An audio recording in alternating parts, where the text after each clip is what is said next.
So yeah, The Last Jedi is wonderful. I feel like the Canto Bight stuff, like thematically, I love the way it ties in at the end. Yeah. It's just when I'm watching the movie, it feels like a chore I have to do to get to that beautiful ending. And I also feel they could have done without the like weird animals that they rode on for 4 hours. Oh yeah, the cat horse things. Yeah. I like those animals, but like it again, unnecessary. Like I didn't need that in the movie. Well, what's interesting too about Finn's arc in that movie is kind of a repeat, and this is one of the movie's failings, I think, and I just realized this, is kind of a repeat of his arc from The Force Awakens, because in The Force Awakens, he's just trying to run away the whole time, and then he goes back for Rey. And then in The Last Jedi, he's trying to desert again to go, but this time to go after Rey. So I guess it's him growing from just caring about another person to caring about a cause. So I guess there is some evolution there. I take that back. But it's only a little bit, and then he gets this fucking shaft. And yeah. I might have the Force. Maybe. You'll never know. Maybe in a book. What is your number 2? My number 2 is A New Hope. You got real quiet all of a sudden. No? Hello? I can hear you. It's just you're real quiet. Let me turn up my volume. All right. Hello. Use the sexy voice to announce that Empire is number 1. Yes.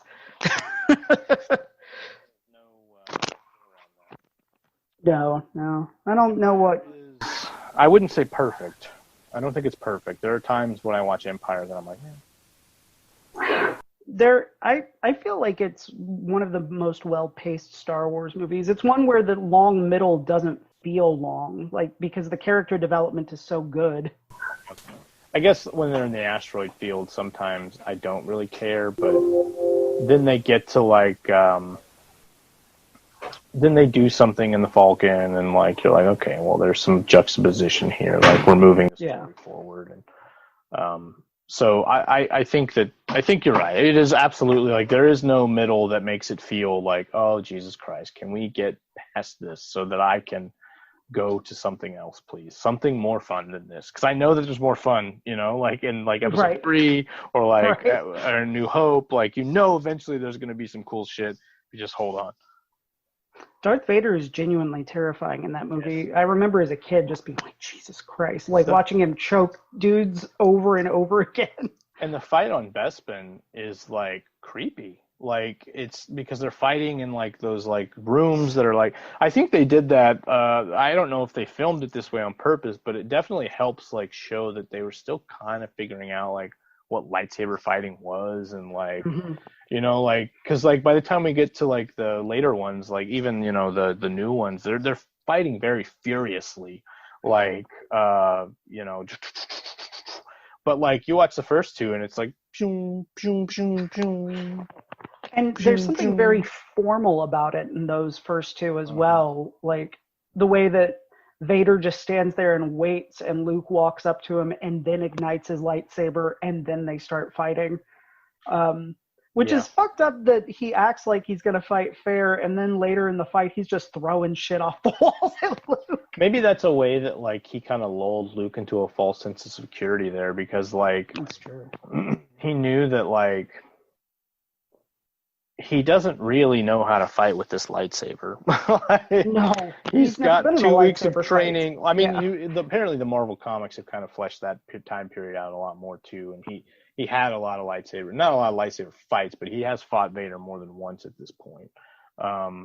Which is nuts. Yeah, it is nuts, right? That like by the time he like gets to, although if you don't think he's anything important, you're just like, that's the big bad. Like, I gotta beat him. Yeah. You don't find out the revelation that he's his father until this movie. So, but it also robs that moment of some of its power if you think like, oh, these guys have been fighting. Like it's the opposite of what happens with Grievous and Obi-Wan. Yeah. You're totally right. You're like, this is it, man. The big rumble, finally. And it's like, oh, yeah, but, like, they've been fighting. But I don't think they had as many. And it's not as, like, personal at that point because he's taking his friends at that point, right? Like, Luke is there to, like, he's, like, bowing up. He's like, you took my friends, and I'm here to fucking get them back. Now you can give them to me, or I'm going to fucking take them from you. And Vader was like, okay, try. Bet. Well, the sets, I know that the sets were designed to give it with the lightsaber fight. Like I listened to the commentary on the DVD way back in like 2004, and the director Erwin Kirshner is talking about he wanted it to feel very much like almost dreamlike. So that's why there's all that smoke and the carbon chamber, and like it seems to go on forever. And like those dark rooms that Luke is wandering through after they get separated, and the tubes that he's sliding down. Oh, and Luke hanging from the very bottom of Cloud City, and then that moment where he calls to Leia and she fucking hears him. That's a huge moment. I agree with you. Yeah, it's so good. And so she's good. like it's and especially like once they get to Bespin, that I think that's where that movie like really like picks up, because like some of Luke's stuff on Dagobah too, like I don't know, when you watch it for the first time it works really well, but I think once you know like what's gonna happen, you're like, just get to the fucking point, old man. Like, we know you're gonna fucking train this dude. Like, I don't know. I really like watching Yoda fight with R2-D2 for the lamp. Mine. When he's hitting him with the stick. Oh, I gotta tell you, you gotta finish Clone Wars, because there's some season 7 stuff there I want to tell you too. Anyway, I won't, but I'll pick it back up this weekend. Right now, stop the podcast and go watch it before you go to bed. Yes, sir. Any other thoughts on Empire before we wrap it up? Like you do every time you have sex with a stranger, not you in particular. Yeah, no, I don't have sex with strangers. We're both married men. But yes, if you are not, and that's what you're into, wrap it up. Yeah, don't be a fool. Wrap your tool. Empire is still, I don't think will ever be dethroned. No. I think it's sort of like the Citizen Kane of Star Wars movies at this point. Like, even if one came along that was better, no one's gonna. It's still Empire. Kind of like no matter how good a Star Trek movie is, it's never gonna be compared to Wrath of Khan, or it's gonna be compared to Wrath of Khan and said not as good, no matter how good it is. Yeah. That's just how it is.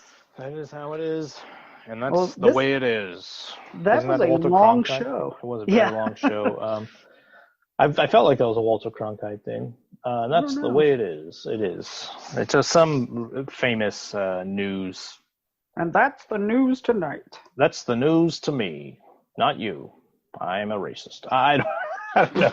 Was Walter Cronkite a racist? I don't think so. But you never know. It was back in the 60s and stuff. Everyone was racist back. We're laughing about it, but everyone was, not everyone, but a lot of people were racist. Yeah, we're laughing about it, but it's a huge problem that we're still having. It is. Wrap your tool. Don't be racist.